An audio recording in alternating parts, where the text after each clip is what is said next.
avec en plus autour des contraintes géographiques particulières. Des pompiers, des gendarmes sont en permanence sur place. Ozlemouna Legui Sabin. Protéger l'abbaye du Mont-Saint-Michel, c'est la lourde tâche qu'a choisi d'assumer Xavier Bailly, gardien des lieux.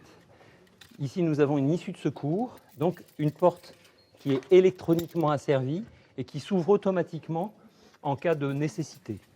Pour éviter tout début d'incendie, l'édifice est équipé d'une centaine de détecteurs de fumée, comme celui-ci. La particularité de l'abbaye du Mont-Saint-Michel, c'est d'être un lieu très minéral, quasi exclusivement minéral. Et si vous regardez attentivement, sur la voûte, nous avons un point de détection. Nous avons là un capteur.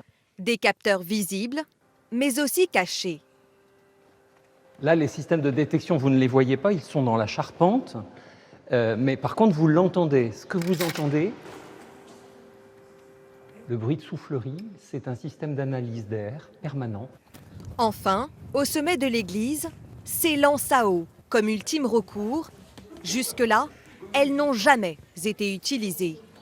Car il faut éviter à tout prix l'incendie, un scénario catastrophique. L'abbaye est située sur un rocher, un seul pont la relie à la terre ferme.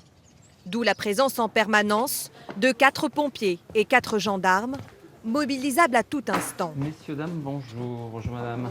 Juste un petit malaise à la sortie de l'abbaye. On est sur un site avec 12 000 visiteurs par jour, 2,5 millions de visiteurs par an. Donc ça nécessite une surveillance avec une particularité du Mont-Saint-Michel, vous l'avez vu, qui est à la fois insulaire et à la fois terrestre. Donc on a des moyens identifiés spécifiques par rapport à ça. Le Mont-Saint-Michel fait partie des 43 000 bâtiments protégés de France. Ici, les derniers incendies datent du Moyen-Âge. Ils étaient causés par la foudre.